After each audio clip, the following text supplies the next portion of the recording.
بسم اللہ الرحمن الرحیم۔ السلام علیکم ورحمۃ اللہ وبرکاتہ۔ برادران اسلام، الکرم آفیشل کے پلیٹ فارم پر ایک اور نئی ویڈیو میں آپ کا خیر مقدم ہے۔ آج کی اس ویڈیو میں اپنے دیکھنے والوں کے ساتھ، اپنے سننے والوں کے ساتھ کریم آقا علیہ الصلوۃ والسلام کا ایک ایسا فرمان ذی شان شیئر کروں گا جس میں آپ علیہ الصلوۃ والسلام نے ہمیں ایک ایسی نہر کے بارے میں ارشاد فرمایا ہے کہ ایک ایسی نہر ہے جو شہد سے زیادہ میٹھی ہے اور دودھ سے زیادہ سفید ہے۔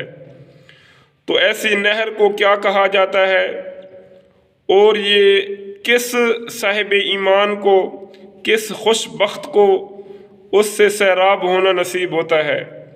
تو آئیں کریم آقا علیہ الصلوۃ والسلام کا فرمان مکرم سماعت فرمائیں اور اپنے ایمان کو تازہ فرمائیں۔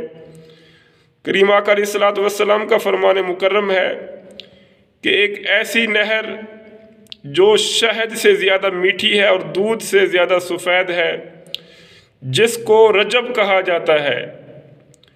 تو یہ رجب نہر اس خوش بخت کو نصیب ہوگی جو ماہ رجب المرجب کا ایک روزہ رکھے گا۔ تو اللہ رب العزت ایسے خوش بخت کو اس نہر سے سیراب فرمائے گا۔ سبحان اللہ۔ تو اللہ رب العزت ہمیں بھی یہ توفیق عطا فرمائے کہ ہم ماہ رجب المرجب کے روزے رکھ سکیں۔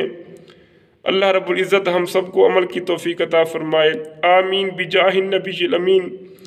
دوستو، اگر یہ ویڈیو آپ کو پسند آئے تو اس ویڈیو کو لائک اور شیئر کریں، اور الکرم آفیشل پر نئے آنے والے دوستوں سے گزارش ہے کہ اس چینل کو سبسکرائب کریں اور بیل آئیکن کو پریس کریں تاکہ اس طرح کی مزید اسلامک ویڈیوز آپ تک پہنچتی رہیں۔ جزاک اللہ خیرا کثیرا۔